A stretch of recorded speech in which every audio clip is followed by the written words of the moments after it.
25 साल की खूबसूरत बहू जिसका नाजायज संबंध अपने ही ससुर के साथ होता है, जबकि पति हट्टा कट्टा नौजवान अपनी पत्नी को हर एक सुख सुविधा, हर एक खुशी देने की कोशिश करता है। बाकी उस 25 साल की बहू का नाजायज संबंध ना सिर्फ कुछ सालों से अपने ससुर के साथ चल रहा था, बल्कि अब हाल ये था कि जो 25 साल की बहू थी अपने ससुर से जबरन संबंध बनाती थी और ये सिलसिला लगातार चलते रहता है। बाकी इसी नाजायज संबंध के चलते 2 हत्याएं होती और जब इस हत्या का खुलासा होता है तो वाकई हैरान कर देने वाला होता है, चौंकाने वाला होता है।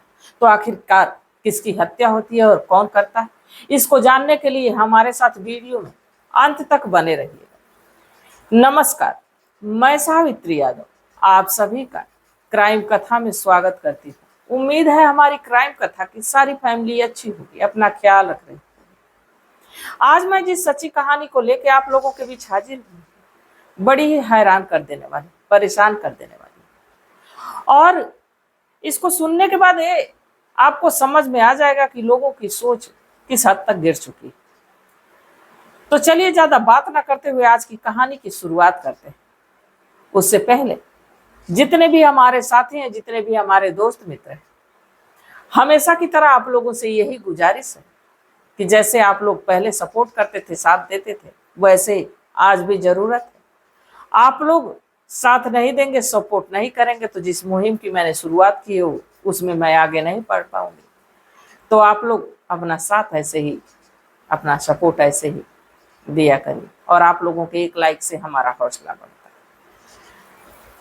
मैं बात कर रही हूँ राजस्थान प्रदेश का एक इलाका लगता है धौलपुर, और इसी धौलपुर का एक थाना लगता है राजाखेड़ा, और इसी राजाखेड़ा थाना क्षेत्र का एक गांव लगता है ऊट सिलावट। 23 जून रात के लगभग 8 बज रहे थे। इसी गांव में अचानक गोली चलने की आवाज सुनाई देती और ये गोली बनवारी लाल के घर चल रही। देखते ही देखते इस आवाज को सुनते, चूंकि अभी 8 ही बज रहा था, लोग जगे हुए थे, अभी सब अपने काम से कोई वापस आ रहा था, कोई आने वाला था, सबके घर में अभी खाने पीने की तैयारी चली रही थी। तब तक गोलियों की आवाज जब लोगों के घरों में जाती है तो लोग हड़बड़ा के बाहर निकलते। पता चलता है कि बनवारी के रोने की आवाज आ रही। अब जब बनवारी के रोने की आवाज आ रही तो लोग अब बनवारी के घर के तरफ भागते हैं, और जब बनवारी के घर में आस पड़ोस के लोग जाते तो देखते हैं कि बनवारी एक तरफ बैठ के रो रहा है और उसके सामने उसकी पत्नी, जिसका नाम सीमा होता है, उसकी डेड बॉडी पड़ी है। उसको सिर में किसी ने गोली मारी, और साथ ही उसकी बेटी स्वाति, जिस उम्र 10 महीने होती, उसके भी सिर में किसी ने गोली मारी। बनवारी जोर जोर से चीख रहा है, चिल्ला रहा है। लोग ये पूछ रहे हैं कि ऐसा क्या हो गया, कौन ऐसा कर गया। बनवारी कहता है कि कुछ अज्ञात लोग आए थे और वो मारना तो मुझे भी चाहते थे, पर मैं जब चीखने लगा हूं, चिल्लाने लगा हूं, तो सिर्फ मेरी पत्नी को, मेरी बेटी को मार के वो लोग चले गए, मुझे मार नहीं सके। अब इसी में से कोई पुलिस को फोन करता है, जो थाना राजाखेड़ा है, वहां से पुलिस की एक टीम आती, SHO अनिल जसोरिया भी आते। दोनों डेड बॉडी को अपने कब्जे में पुलिस लेती है, पोस्टमार्टम के लिए भेजती है और इस बनवारी लाल से पूछताछ करती है। बनवारी लाल ये कहता है कि ऐसा कि अगर जो मुझे उन लोगों की जानकारी होती तो मैं बता देता, बाकी अगर जो किसी से दुश्मनी हमारी है तो जो गांव का पूर्व प्रधान, महिला प्रधान, उसके यहाँ से किसी बात को लेकर तानाकसी थी और वो हमारे परिवार और हमारी पत्नी को धमकी दी थी कि हम देख लेंगे। हमें तो लगता है कि हमारी पत्नी को मारने में प्रधान के ही लोगों का हाथ है।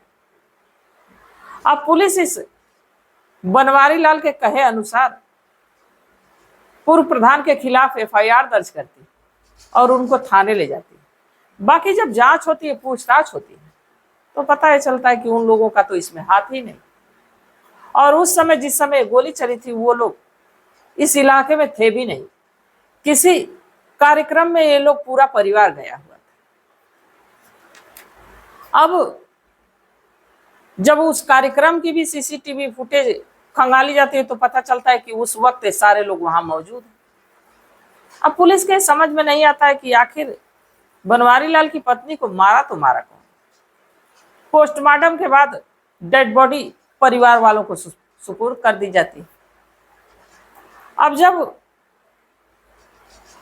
इस सीमा का भाई आता है जिसका नाम सतवीर होता है, सतवीर कहता है पुलिस वालों से कि मुझे तो किसी और पे नहीं बल्कि बनवारी लाल पे ही शक है, क्योंकि हमारी दीदी का बनवारी लाल से ज्यादा बनती नहीं थी, पड़ती नहीं थी।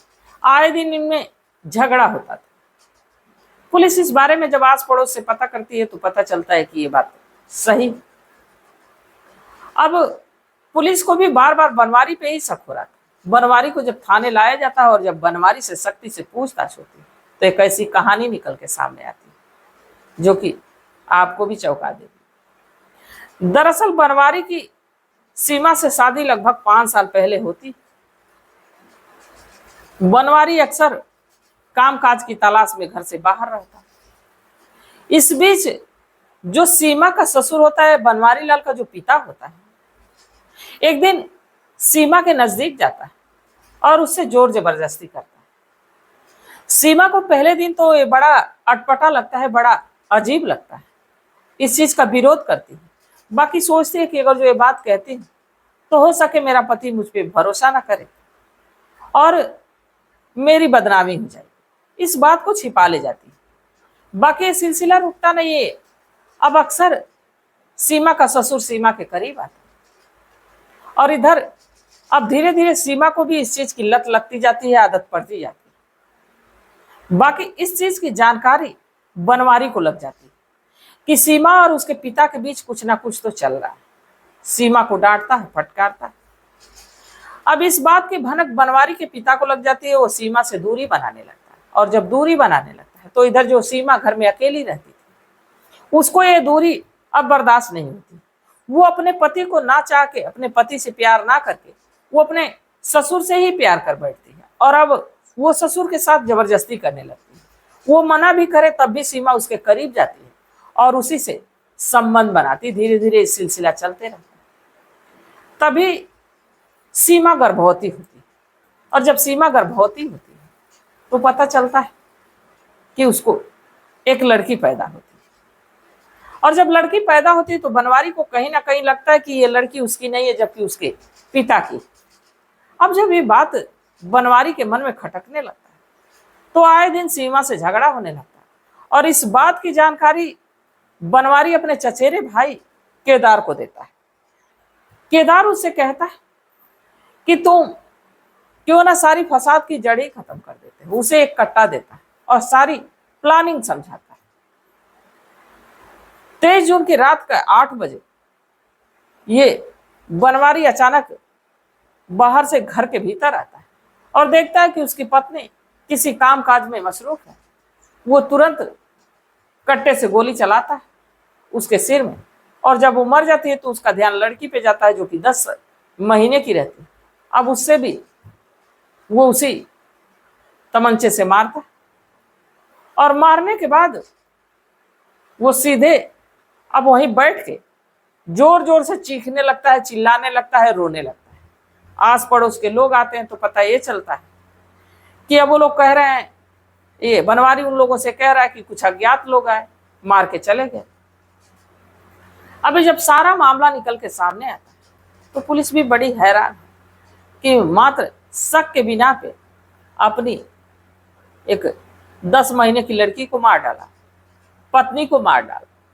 इसका क्या यही रास्ता हो सकता था? और इस कहानी को सुनाने का मेरा उद्देश्य ये नहीं है कि किसी की भावनाओं को ठेस पहुंचाया जाए, किसी को आहत किया जाए, बल्कि बस इसलिए कि लोगों को जागरूक किया जाए, लोगों को सचेत किया जाए। तो इस घटनाक्रम पे आप लोग क्या सोचते हैं, आप लोगों की सलाह क्या है, आप लोगों की राय क्या है, कमेंट सेक्शन में जरूर बताइएगा, क्योंकि आपके मशवरे का हमें बेसब्री से इंतजार रहता है। और जहां तक बात की जाए अगर जो इस केस की, तो क्या ऐसा नहीं हो सकता था कि बनवारी अपनी पत्नी सीमा को लेकर अपने पिता से दूर चला जाए, दोनों में दूरियां हो जाए तो शायद ये रिश्ते सुधर सकते थे। और क्या पता कि इस बीच उसके पिता के अलावा बनवारी के भी संबंध सीमा से थे, तो क्या पता कि वो जो लड़की 10 महीने की थी बनवारी की थी। अब ये तमाम सवाल है, इस पे आप लोग क्या सोचते हैं, आप लोगों की सलाह क्या है, कमेंट सेक्शन में जरूर दीजिएगा, क्योंकि आपके मशवरे का हमें बेसब्री से इंतजार रहेगा।